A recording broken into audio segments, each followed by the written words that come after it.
The Miami GP has shown a promising pace out of the W14, but even with this, the team is far from where they want to be, competing for wins. Hamilton's P13 on Saturday and his radio chat have only sparked more controversy. But it seems like Russell is also not happy with where the team is headed right now. Even though everyone is eagerly waiting for the Imola upgrades and the new design of the W14 to finally be presented to the world, we might be in for a huge disappointment, as said by Russell and Wolff. Will Mercedes be competitive in 2023, or are they already working on the 2024 season? We have an action-packed video for you, so make sure to fasten your seatbelts because it's going to be a bumpy ride.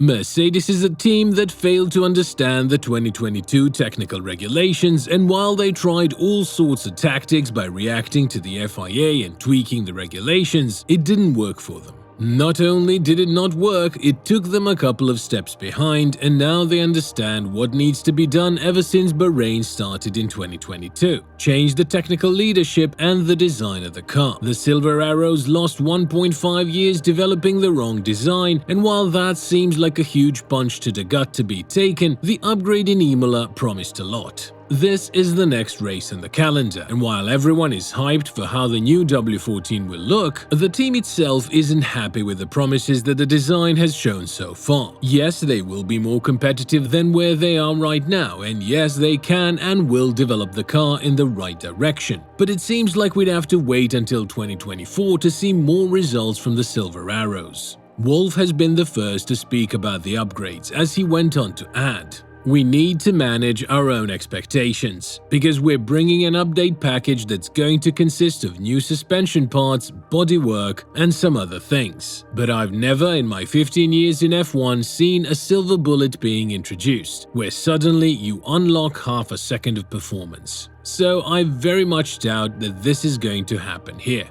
But what I am looking forward to is that we take certain variables off the table where we believe we could have introduced something we don't understand in the car. I'm hoping we can go more to a stable platform, and then we should see where the baseline is and what we can do from there." In the previous season, the only thing Mercedes did was collect data from a troublesome W13, and the fact that Ferrari struggled a lot to understand what was going on with the F175's reliability helped Mercedes fight for the P2 spot in the Constructors' Championship. Even though they lost this battle, it essentially meant that they would have more time to spend in the wind tunnels and the CFDs, which would help them a lot with the new design of the car. Furthermore, they brought back a familiar face in James Allison, who departed the team in the middle of 2021 and was replaced by Mike Elliott. Not to throw dirt or shade at Elliott, but he himself said that he isn't good for the job he was appointed to do, as Mercedes managed to build two very polar opposites of a car in the matter of 2 seasons, with the first one struggling with a lot of rear end, while the other one had too much of a front end on its hands and no rear downforce whatsoever.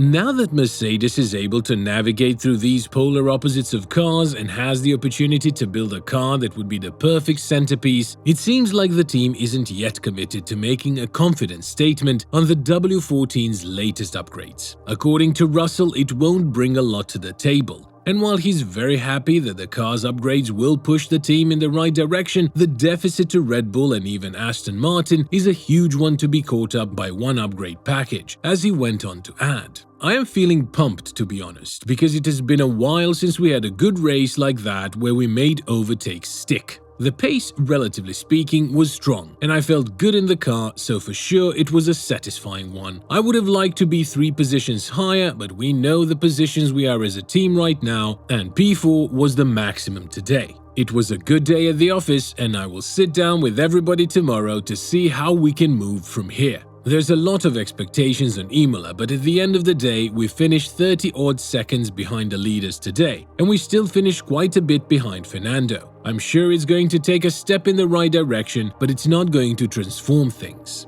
Let's hope it does." Now, the bad thing is that Mercedes needs exactly this, things being transformed as soon as possible. Because I don't see any other team that has the potential to challenge Red Bull for the wins in 2023. Aston Martin showed a lot of progress and Ferrari has woken up in Baku, but that's it. Mercedes, on the other hand, has some long-term plans that may put the team exactly where it needs to be, at the podiums and maybe at the highest place of them.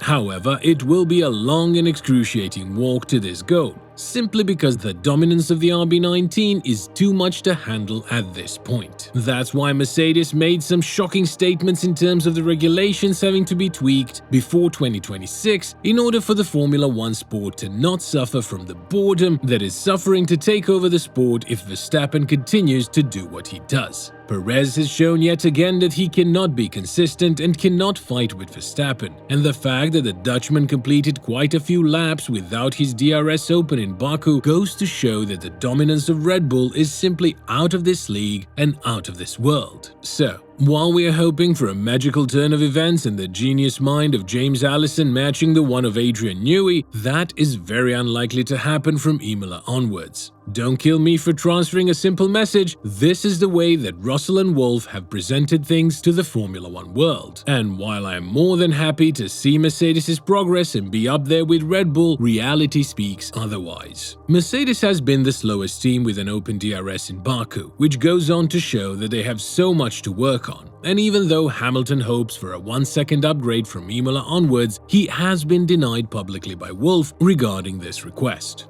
Furthermore, the Austrian leader went on to explain the magnitude of the upgrade Mercedes is bringing to Imola as he went on to add, "I think we're chasing downforce and we're trying to do the best possible job in terms of the mechanical platform. What we're doing is we're introducing a new bodywork and we're introducing a new floor, and we're doing a new front suspension, and that's pretty large. That's a pretty large operation, large surgery. It's going to be a lot of learning in the virtual world where it is good lap time.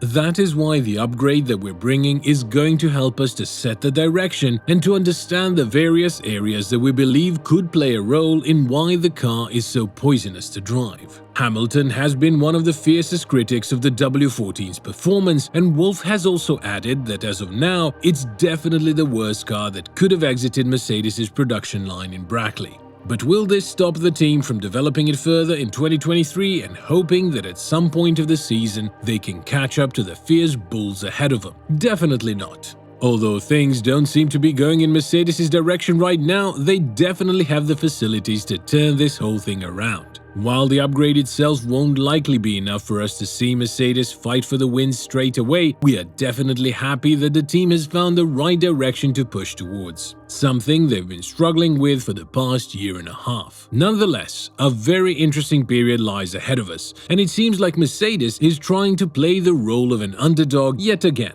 Will this turn in their favor? Time will tell, but as all things stand, there is a lot more to work on than just the sidepod design, and Russell isn't happy with how everyone is expecting the W14 to deliver results straight off the gate.